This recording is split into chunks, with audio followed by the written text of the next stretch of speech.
Daniel didn't know the extent and the consequence of his spiritual prayer life until the angel came there and said, for 21 days I have been battling the demon, the prince of Persia. Now you've got to listen to this, because even though we are under new covenant, we think, well, Jesus took care of all that. Yes, he did for you. But he still says fight the good fight of faith. He speaks about spiritual warfare, that the weapons of our warfare are not carnal, but mighty through God to the pulling down of strongholds. Something that is in the heavenlies, something that is over this nation right now, has to be pulled down, and it cannot be pulled down by Joe Biden. It cannot be pulled down by the President of the United States. It cannot be pulled down by politicians. It can only be pulled down by the spiritual leaders that have set their heart towards the kingdom. Not towards failure, but towards the kingdom, and said, now we will pray, and whatever spiritual stronghold is over our nation, it will come to an end. I am one of those voices, just one. Whatever you bind on earth will be bound in heaven, Jesus said. Whatever you loose on earth will be. Give me that big key that's in my office. You have a key. I was going to tell you the names of God, but I'm not going to. I'm going to get straight into the spirit of Python and the spirit that has joined forces in order to try and bring this about. And it's happening, and it's taking place right now. Daniel did not know that when he was praying and while he was fasting, that there was a fight going on in the heavenlies. And this is what the angel said to him. He said, Daniel, I have come from a battle for 21 days. That Daniel fasted and prayed for 21 days. And he said, I have come because of your words. In other words, your prayers released me from that warfare. Now I have to return, because the spirit of Greece has come to join the spirit of Persia in order to bring about a victory. Daniel, keep praying. Daniel, keep getting revelation. Because out of that revelation will come a revolution. Out of your revelation will come a revolution. I sing. Now, what I saw this morning when I was in prayer, besides anything else, that God was going to bring about a victory, a massive victory in this nation. But there were going to be some humbling moments in the White House, and humbling moments for this president. This is not that I'm against him. I'm just telling you, some humbling needs to start to take place. We need some humble people to come and to stand and to speak the truth. Humility is lacking. Okay, I'm not getting much response from that, and I don't blame you, because you're not sure where I'm coming from. As I was praying this morning, the Spirit took me into a heavenly place, and I began to realize that there was a stronghold that was joining the Python spirit. And now at this very hour, that spiritual force. Now remember, the angel spoke to Daniel about a prince of Persia and a prince of Greece, and the different princes, the ruling powers, or the not ruling now, but the powers that are at war with the people of God, and Israel specifically, are active at this very moment. And what are we doing? They have planned for the downfall of the U.S. economy. They have planned for the closing of non-profit companies and charitable organizations. They have planned for your downfall and for you to lose your money. This is not about a liberal or a conservative or whatever. It's not about that. Their plan is to destroy and to suffocate the very life out of you. That's their plan. They are active right now. What are we doing about it? What is our responsibility? What is it that we are supposed to do to bring an end to this? Well, we need to vote. Yes, okay, vote. Look what just happened. Vote. Do whatever you have to do. Make your voice known. But I'm telling you right now, the greatest power that you have and the key that you have is to find out what is happening in the spirit and begin to pray against that and declare that you are totally inoperable. You cannot operate in the presence of the people of the living God, and you cannot operate in the presence of the blood of Christ that speaks of better things than that of Abel. We are the princes of the blood royal. Do you understand that? If you do understand that, then I want every person watching me and all over the world to raise your hands up and say, I believe that my prayers make a difference. Therefore, what I perceive, I receive. So, Lord, I'm praying for perception to come in these next few minutes, that people would understand and see with the Spirit, and as they realize that their perception will bring about a prayer that will destroy this force that's trying to destroy America. And I can tell you many of the plans of the enemy at this time. I can tell you a lot of it. I don't need to. I've just told you a few things, and eventually it gets onto to your national news, to your news, so go and find out that's what they're planning. What is God saying though? Now let me say this to you in a very small teaching. The spirit that we are dealing with, besides Pythos, which we know God said He'll deal with, we have to pray against, and we have to sow into His kingdom. But the second one is Jezebel. Why are you talking about Jezebel today? Because this morning I saw those two forces joining, because the python is losing power and losing momentum. Just like when Gabriel spoke about the prince of Persia being brought down, this prince of Greece joined him in that battlefield. Now, I know some of you may be saying, I think you're crazy, and maybe I am, but I am biblically crazy. And so what I'm giving you right now is what happened in the Bible and what's happening right now. Every Bible name has a meaning. So much so that sometimes when God changed the nature of a person, He also changed his or her name. Now, Sunil will tell you and show you in Code Breakers, not today, that how it was. I heard the plans of demonic powers when I was in Detroit, Michigan, and prophesied when they said, we will change the name of America and we will change the name of Israel. Now, some of you are perhaps sitting there saying, this is absolutely stupid. It's happened in the past. It can happen again. Don't be so sure of yourself. I'm not even going to talk about the gun control issue right now, but this is going to get very, very nasty. I'm just warning you, and maybe some of you know that, but it's going to get really nasty. What do we got to do about it, Kim? We are covered by prophetic preservation. But remember something. When God changes a person's name, it was for the future. In other words, when He changed the name of Abram to Abraham, because God believed God's promise of a son. And so He changed his name to Abraham, putting God in there. So He changed his wife's name from Sarai to Sarah. Okay, you got me. Years later, after the angel of the Lord had wrestled with him all night long, Jacob's name was changed to Israel. Now remember something, each one of you, according to Revelation chapter 3, you've been given a new name, which means you have a nature inside of you that is able to fit with that description and that name. That's another teaching altogether, and it's in the Bible. Go to Revelation 3 something, I don't know what it is, and it's there. And you'll find out He says He is given, in fact, I'm going to read it to you right now. Miranda, can you bring me my Bible, which is normally, yeah. And I'm going to read this to you because I want you to see something, because we're going to be dealing with the book of Revelation as well and the future. You have to go and get it. That's usually, yeah. I had it earlier on. Okay. So Jacob wrestled with God, and God said these words to him. Now, sometimes we're going to realize that what we're wrestling is for our future. What we're wrestling for is for what is already inside of us, our destiny. Remember something, the enemy does not want you to get what God planned for you to have. You all know that. But what are we wrestling? Now we know it's a spiritual battle. We cannot do it by ourselves. But Jacob wrestled with God. Now that's a great wrestling match, because God usually loses. Let me show you why. And when I don't say lose, I'm kidding with you. So when Jacob wrestled with God, he was saying, as he crossed over the ford of Jabbok, when he crossed over that ford, the Bible says that he went by himself and a man wrestled with him all night long. Now that wrestling match was for a purpose. First of all, God wanted to see if He could prevail not only over men, but over God. He can prevail with God, not over God, with God. Let me read this to you in Revelation chapter 3. I hope I can find it, because this is one of the most unplanned meetings, although I have prayed a lot. And please write into Facebook and encourage me, because I need it now. Oh, okay, thank you. Revelation chapter 3 verse, I don't know what it is. It's somewhere here. Let me find it. I'm going to find it. No, I haven't found it. Anyway, what I'll do is I'll just read it to you then. It's here somewhere. Just go and find it. Maybe somebody on Facebook can write it in.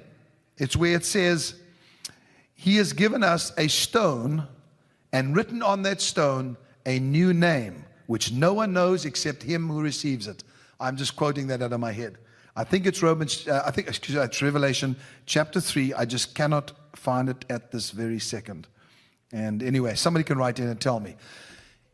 It was unplanned. So the scripture says in Revelation, that's the revelation of Jesus Christ, it says, we have been given a white stone, and written on that stone a new name which no one knows except him who receives it. 2:17. Thank you so much. Everybody go there. Everybody go. Revelation chapter 2 verse 17. Let's read it. I'm going to read it to you because it's a very exciting one. He who has an ear, let him hear what the Spirit says to the churches. That's to you. To him who overcomes, I will give some of the hidden manna to eat. Beautiful thought here. If you overcome, everybody stop. You say, some of you are thinking to yourselves, well, I didn't overcome yesterday. Did you overcome today? Did you overcome anything today? If you overcame just one thing, you're an overcomer. But Kim, I'm struggling with other things. If you can overcome one thing at a time, you're an overcomer. If you have nothing that you're overcoming, then you're a loser. But surely you can understand that we cannot overcome everything at the same time. But when something comes against you and you're able to overcome it, you are an overcomer. Beautiful. Good going, Kim. He who overcomes, I will give some of the hidden manna to eat. That which is hidden inside of you will come forth. Just like Hannah, the experience she had, we gave some of the hidden Hannah. No.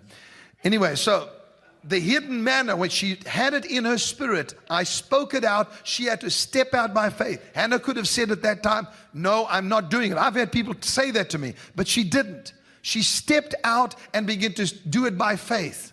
And the result was, look what you have today. You have a person singing songs of God, prophesying, doing the most amazing stuff. And what happened was there was hidden manna in Hannah. Hidden manna in Hannah. There's hidden manna inside of you, and the way that it comes forth is when you overcome. Let me give you an example. God says to you, I'd like you to take 30 minutes of your time, and I want you to go and pray. You say, I'm sorry, I cannot do it, and you don't overcome. I'm trying to tell you it's in those areas that we need to overcome more than these silly little things that seem to hold us down and we worry about every single day. We've got to worry about the big stuff that we have to overcome, that comes against us. He who overcomes, was it 17? I will give hidden manna to eat. Okay, I've said it. And I will give him a white stone. And on the stone a new name written which no one knows except him who receives it. Wow. What is it saying? It says each one of you has something hidden that has to come out. The white stone speaks of revelation. When Jesus said, who do men say that I am? To his disciples, some said, you are Jeremiah. Some said, you are Elijah. Some said, you are John the Baptist. Some say, there's too many people quoting somebody else. What do you say? Jesus says to them, who do you say that I am? I'm sick of hearing what CBN is saying, or CNN is saying, whoever.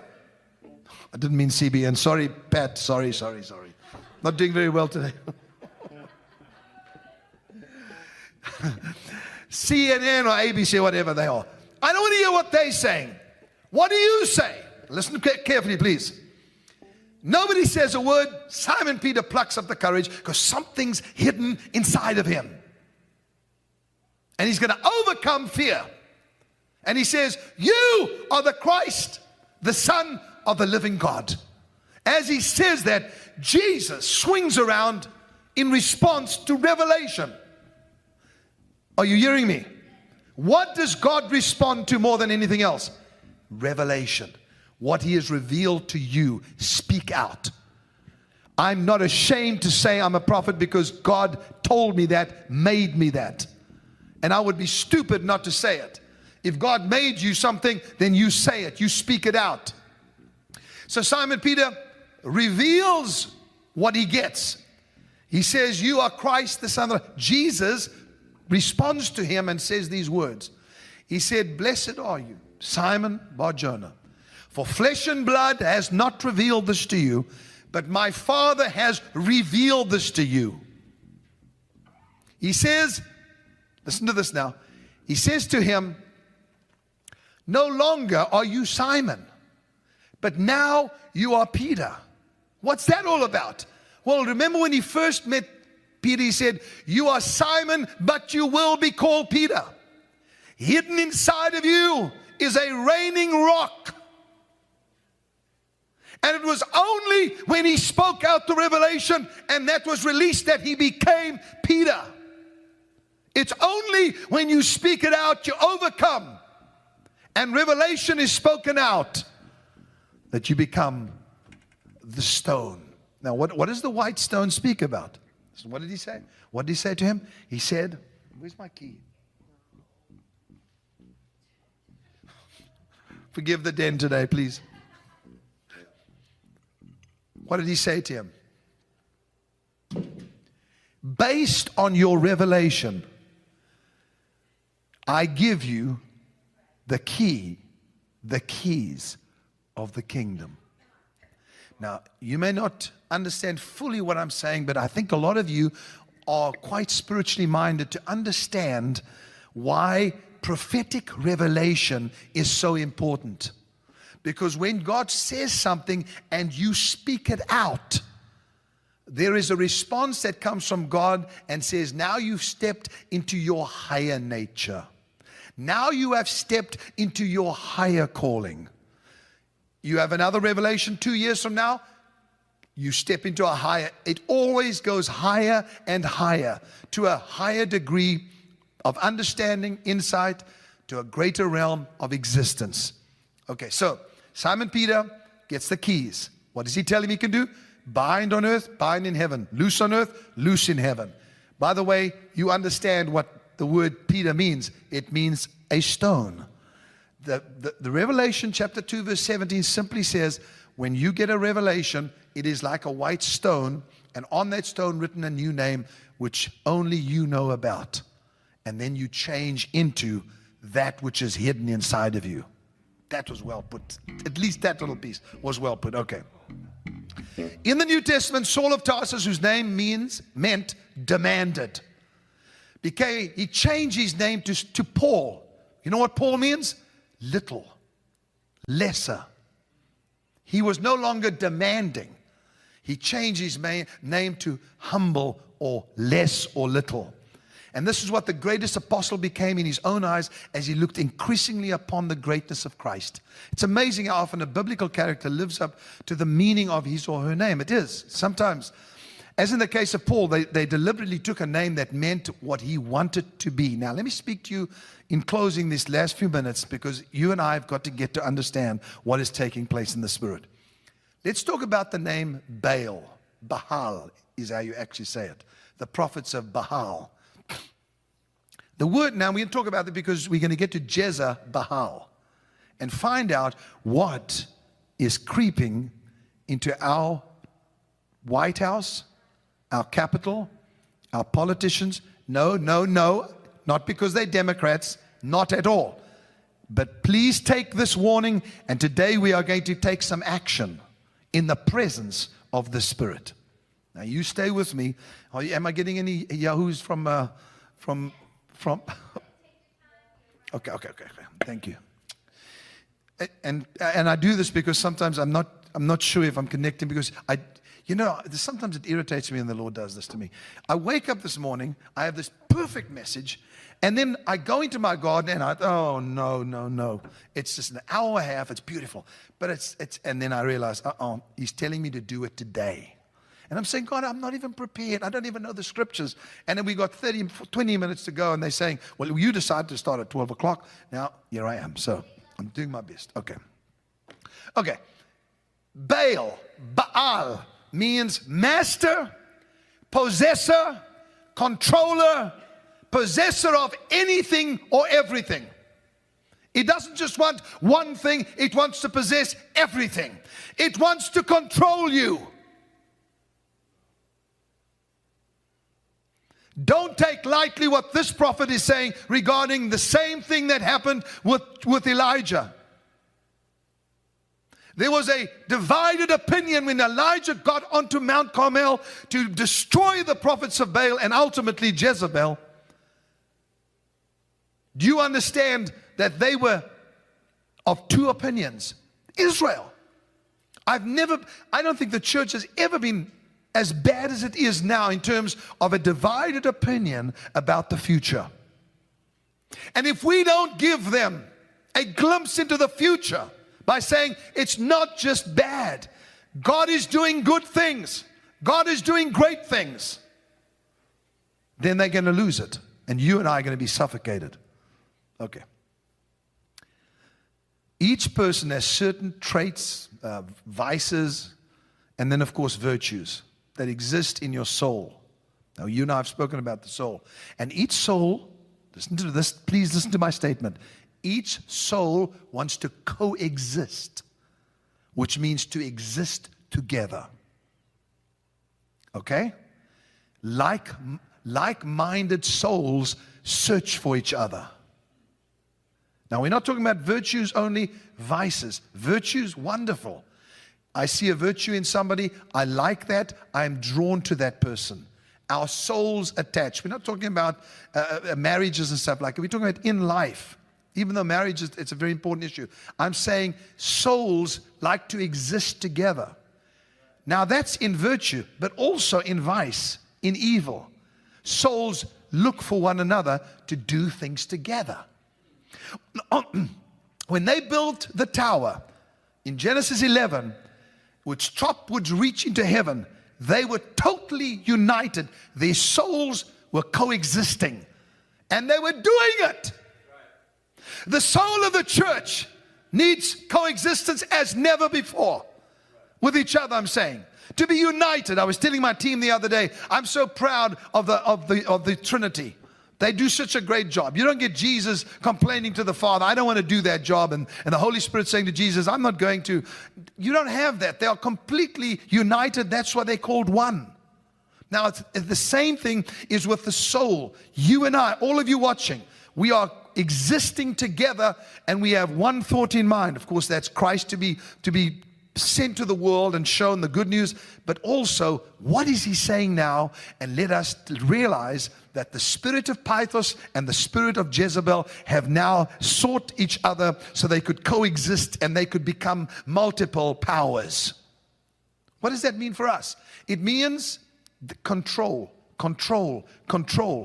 Listen, control is not always bad, but it's getting worse. Now, this is dangerous when these souls try to coexist, when there is evil and bad in a human soul, because the mischief doubles. The mischief multiplies as they coexist. The name Jezebel means non-cohabitant, without obligation. So Jezebel, if you want an answer, is not just a wicked woman, because people have picked on these poor women for years. Jezebel can be in a male form. Jezebel means non-cohabitant, without obligation. Doesn't need to be any specific place. Jezebel is a fantasy space. She's an effect, a personality, a lifestyle. Now let's give you a bit of history on Jezebel, because we're going to pray against this together in the next few weeks. I've set myself aside to fast like I've never before and pray, because God called me to this nation and to Israel, United Kingdom, Australia, Africa, to different nations to speak to them. Now, who was Jezebel in history? The daughter of Ethbaal, who was the priest king of Tyre and Sidon. She was married to Ahab, as you know, to ratify an alliance between Tyre and Israel. Tyre, that's the city, okay? By which Omri provision was made for her to continue, listen, to worship her native god, Baal, in Samaria, her new home. So in other words, it was coming from the top. You realize when somebody has authority to that degree, the queen, it then gets released to the nation.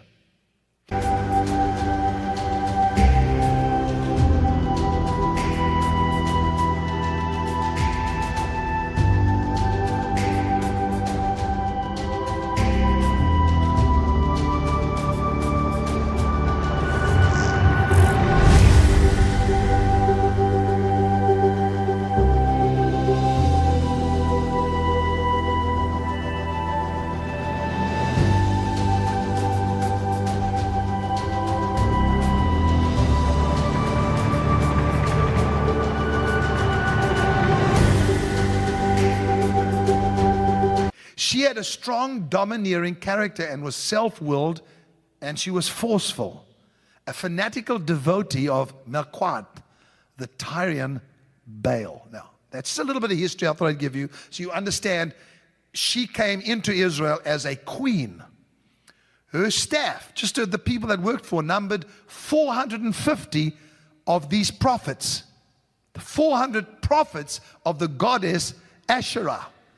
By the time Ahab was king, so she had 450 of the prophets. 400 of the prophets were false prophets that she'd surrounded herself with. And what she clamored for more than anything was for her God to have at least equal rights with Yahweh, God of Israel. I know I'm speaking out of revelation. I know that I'm speaking from my heart. And I know it's a lot that I'm pouring out to you. But I want you to hear me because God told me to do this. That she wanted her God, Baal, to have equal rights in Israel with Yahweh, God of Israel. Now I want to tell you who the God of America is. It's Jesus Christ. And I'm not saying the Lord God, or I'm not saying Yahweh or Shalom. I'm saying His name. Jesus Christ. People came to this nation for that purpose. This nation was brought to being for one reason: to announce to the world that there is only one God, and that is Jesus Christ. There can be no cohabitant. There can be no equal other than Jesus Christ. There's no other God that is equal to Him. Do you understand me? You say, well, Kim, you're going to get into trouble because in this country we let all religions operate. I know. But there's only one God. Those aren't real gods. Jesus Christ is Lord. Thanks, Charlie. This brought her into conflict with the prophet Elijah. The reason that God is raising up prophets all over the world is because this spirit is so prevalent. This spirit is endeavoring to raise the names of religions and gods and make them equal with Christ. Then it'll get worse. Now we come to the real issue. Now Elijah says, oh, I see. The conflict begins with the prophet Elijah. A battle between Yahweh and Baal is about to take place in the United States of America. Come, Joel. In the United States of America. Did you hear what I said? Kim, I've never heard you being so negative. This is not about negative. We're still going to be blessed. We're still going to have our families. We're still going to see God's abundance in our life. I want you to know that this force is bringing a conflict with the prophets because it has decided that it will dwell in this United States of America. The battle, I'm going to say it as a prophetic word, between Yahweh, Yeshua, and Baal is about to take place. A battle in the United States of America. A spiritual battle is about to take place. Kim, you saying that we're in trouble? No, I'm saying to you, get up. Get out of slothfulness. Rise up and pray and fast with me is my request. You don't have to give up all your food. All you got to do is give up something and say, we're going to do for the first 100 days in the United States of America and all over the world. I want all of you to join me. I'm going to go on a partial fast to see this victory brought about and the prosperity of His people to take place. A battle between Yeshua and Baal is being fought in the United States of America and is beginning right now. Now, what happened? What happened on that mountain of Carmel? A massacre. I'm not being dramatic. A massacre took place of the prophets of Baal. The problem was, instead of diminishing Jezebel's zeal, it augmented it. She had a conception, and I want every person to please try and listen to me now, of an absolute monarchy. Her conception, her dream was of an absolute monarchy, to rule as long as she lived. That spirit is on our nation and will spread if we, the prophets, don't do something about it. I'm not exaggerating. This is a heavy den, but I need to use this to address it. Are you speaking about the president? Are you speaking about the vice? I'm not speaking about it. I'm talking about a spirit. You work it out yourself. But this force has come to join hands. And I'll tell you the one thing that Elijah did that I love. He mocked their gods. He said, do what you have to do to bring fire from heaven, because here is a sacrifice in front of you, in your presence. I'm going to offer the greatest offering that Israel has ever given on this Mount of Carmel. I'm going to do it in the presence of Baal. And they began to dance around and scream, and hour after hour they cut themselves, they bled, they urinated, they did all kinds of stuff. That's what the Baals did. They were so full of filth. As they did it, Elijah stood up and said, where is your God? Has he gone to the toilet? Has he gone to refresh himself? And began to mock the God of Baal, the Baals. Now listen to me, please. This is great stuff. Go to a major key so we can, and go to the key of D major if you can. Listen to this, people. I'm finished with Jezebel now. I just wanted to tell you that. But I do want to tell you this. What is...